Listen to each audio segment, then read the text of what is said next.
Almost half of us will suffer from depression at some point in our lives, but the condition remains badly misunderstood and therefore often poorly treated. At the heart of our collective difficulty with depression is a confusion about what it actually is, and in particular how it can be distinguished from a state that all of us know very well and with which it has a distracting number of similarities, namely sadness. It's because we unwittingly tend to apply to cases of depression a number of assumptions drawn from and better suited to an understanding of sadness that we end up suffering far more than we should. There are, on the surface, some notable similarities between those who are sad and those who are depressed. Both groups cry, both withdraw from the world, both complain of listlessness and a sense of alienation from their normal lives. But there is one categorical difference between depression and sadness. The sad person knows what they are sad about. The depressed person doesn't. Sad people can, without difficulty, tell us what is troubling them. I'm sad that my grandmother has died, or that I lost my job, or that my friends are being unkind to me. And, though it might sound strange, this is precisely what the depressed person is not capable of doing. They may be tearful and at a very low ebb, but they can't conclusively put a finger on what has drained life of meaning for them. They simply say it has no meaning per se. They aren't depressed about X or Y, as one might be sad about X or Y. They are, first and foremost, simply depressed. The inability of the depressed person to account concretely for their mood can lay them open to unwarranted charges of faking, malingering, or exaggerating. Friends who begin in a well-meaning search for a soluble problem can end up frustrated by the lack of progress. When pushed, the depressed person may latch on to rather odd or minor-sounding issues to account for their state. They might complain that there's no point going to work because the Earth is due to be absorbed by the Sun in 7.5 billion years. Or they might insist that life lacks all meaning because they've just dropped a glass on the floor and everything is now completely hopeless. At this stage, one can hear it said that if depression doesn't have any sensible psychological causes, the problem must be bound up with some kind of imbalance in brain chemistry, which it would be kinder and more effective to treat with pills. An idea of great appeal to the pharmaceutical industry first and foremost, but also to worried families and schools and employers who crave rapid and cost-effective solutions. But there is another approach to depression, which, though slower and more arduous, may be a great deal more effective in the long term.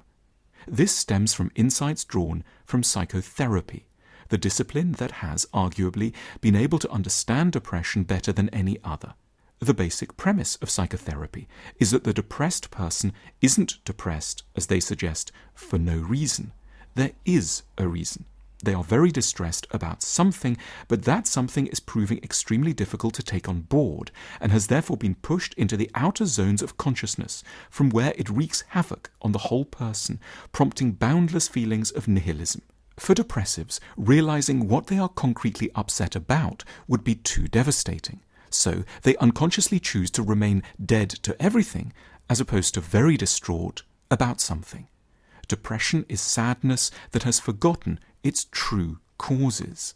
Forgotten because remembering may generate overwhelming, untenable feelings of pain and loss. What might these true causes be? Perhaps that we've married the very wrong person, or that our sexuality isn't what we once believed, or that we're furious with a parent for their lack of care in our childhood. In order to preserve a fragile peace of mind, one then chooses, though that may sound more willed than it is in reality, to be depressed rather than to have a realization. We pick unceasing numbness as protection against dreadful insight. To make things yet more difficult, the depressed person doesn't typically consciously feel that they are in fact lacking insight. They're not aware of a gap in their self-understanding. Furthermore, they are nowadays often taught to assume that they are just depressed, as one might be physically ill, a verdict that can be of appeal as much to the pharmaceutical industry as to certain people close to the patient with an interest in insights remaining buried. There's another key difference to note between sadness and depression. Sad people are grief-stricken about something out in the world, but they aren't necessarily sad about themselves.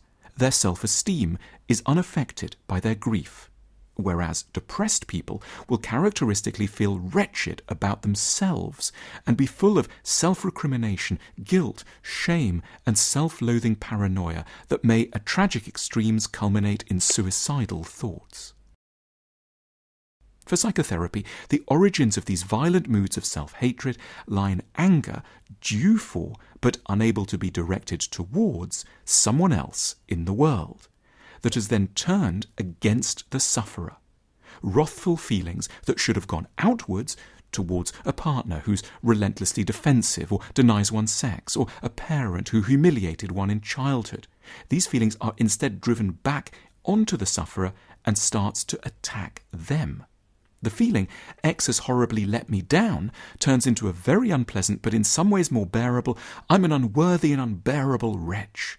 One becomes self-hating as a defense against the risks of hating someone else. Also worth noting in all this is that in many cases depression is associated with an apparently opposite mood, a kind of euphoric state termed mania, hence the term manic depressive. The mania in question looks from a distance a bit like happiness, just like depression can look like sadness. But in one area in particular, the relationship between mania and happiness is identical to that between depression and sadness. The common element is a disavowed self-knowledge. In mania, one is euphoric, but cannot go into one's own deep mind and discover its bitter truths, which explains one of the leading characteristics of manic people, their habit of being in flight from themselves, talking too much about nothing, over-exercising, drinking, working continuously, or spending too much, all as an escape from a submerged grief, rage, or loss. It is from this kind of diagnosis that a suggested cure emerges. What people in depression need above all is a chance to arrive at insight. For this, they will tend to need a hugely supportive and patient listener. They may also, used appropriately, benefit from temporary use of medication to lift their mood just enough so that they can endure a conversation. But the assumption isn't that brain chemistry is where the problem either begins or ends. The despair is caused by an undigested, unknown, and unresolved trauma. Also, far from needing to be taken through reasons to trust that life is beautiful, depressives must be allowed to feel and to remember specific damage, and to be granted a fundamental sense of the legitimacy of their emotions. They need to be allowed to be angry and for the anger to settle on the right, awkward targets. The goal in treating depression is to move a sufferer from feeling limitlessly despairing to mourning the loss of something in particular, the last 20 years, a marriage, a hope one would be loved by one's father, a career. However agonizing the insight and mourning might be, these must always be preferable to allowing loss to contaminate the totality of one's perspective. There are plenty of dreadful things in every life, which is why it's wholly normal to feel sad on a regular basis. But there are also always a sufficient number of things that remain beautiful and hopeful, so long as one's been allowed to understand and know one's pain and anger, and adequately mourn one's losses. Our Know Yourself cards can help us to better understand the deepest, most elusive aspects of ourselves. Follow the link now to learn more.